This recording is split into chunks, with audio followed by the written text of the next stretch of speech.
రంగారెడ్డి జిల్లా collectorate tribal welfare కార్యాలయంలో outsourcing ఉద్యోగిగా పనిచేసిన శ్రీధర్ బాబు ఆత్మహత్య తీవ్ర కలకలం రేపుతోంది. ఆత్మహత్యపై ఆయన కుటుంబ సభ్యులు తీవ్ర ఆరోపణలు చేశారు. ప్రభుత్వ నిధుల దుర్వినియోగం ఆరోపణల పేరుతో అధికారుల ఒత్తిడి వేధింపుల వల్లే ఆత్మహత్య చేసుకున్నారని భార్య సరోజ ఆరోపించారు.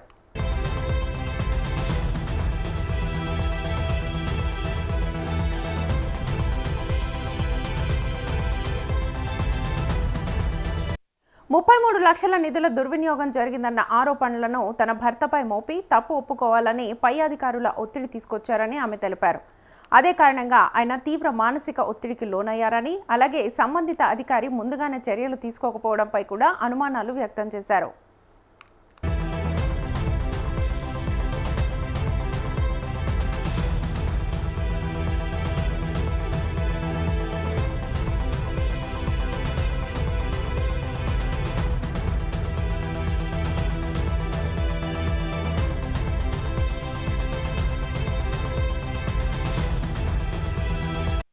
నా భర్తకు వచ్చిన ఫోన్ కాల్స్ బయటపడితే నిజాలు వెలుగులోకి వస్తాయని, అందుకే సమగ్ర విచారణ జరపాలని ప్రభుత్వాన్ని కోరారు. తమ కుటుంబానికి న్యాయం చేయాలని ఆమె విజ్ఞప్తి చేశారు.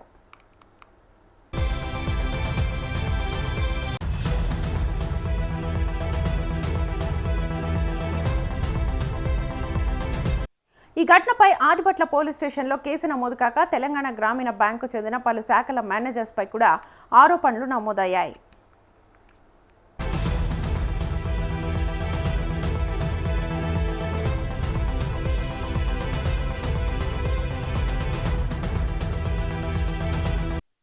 సరోజ అండి. మా ఆయన శ్రీధర్ బాబు. మా ఆయన ట్రైబల్ వెల్ఫేర్ డిపార్ట్మెంట్లో పనిచేస్తాడు. 14 సంవత్సరాల నుంచి అవుట్సోర్సింగ్గా శ్రీనివాస్ నాయుడు కింద అసిస్టెంట్గా పనిచేసేవారు. 14 సంవత్సరాల నుంచి లేనిది తారీఖేమో ఆఫీస్ నుంచి వచ్చారు సార్. పాప అడ్మిషన్ కోసమని త్వరగా 4 గంటలకు వచ్చాడు. 4 గంటలకు వచ్చిన తర్వాత 4:10, 4:15లో శ్రీనివాస్ నాయుడు ఫోన్ చేశాడు. వెంటనే 2-3 కాల్స్ అయితేనే ఉంది. ఆ కాల్ వెంటనే వచ్చే వరకు లోపలికి వెళ్ళి ఫ్యాన్కి ఊడేసుకున్నారు సార్. ఎప్పుడు మేడం? 1వ తారీఖు సార్. మా 4:30 లోపట్ల. ఆ తర్వాత మేము పోలీస్ స్టేషన్ పెరిదాగి అడిబట్లపై కంప్లైంట్ ఇచ్చాం సార్. ఇప్పుడు ఆరోపణలు మా ఆయన మీద ఏంటంటే 33 కోట్లు 33 లక్షలు స్కామ్ చేసినట్టు, 33 లక్షలు స్కామ్ చేసినట్టు, 4G సంతకాలు చేసినట్టు మా ఆయన మీద నిందలు వేస్తున్నాడు సార్. ఒక అవుట్సోర్సింగ్ పర్సెంట్ అంత బ్యాంకు దోపిడీ చేయడం ఇది సార్. పై అధికారులు దగ్గరుండి చేసిన దానికి మా ఆయన బలయ్యాడు సార్. ఆ ఒత్తిడి వల్ల మా ఆయన వచ్చి సూసైడ్ చేసుకున్నాడు.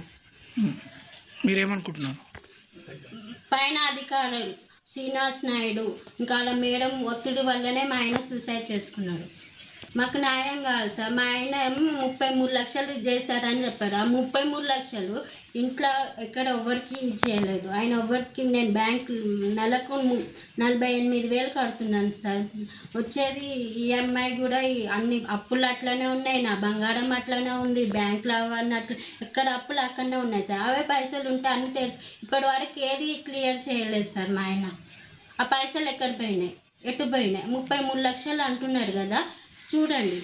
తప్పుడు న్యూస్ వల్ల పైన అధికారులు విచారణ చేర్పించుకోవాలని కోరుకుంటున్నాను సార్.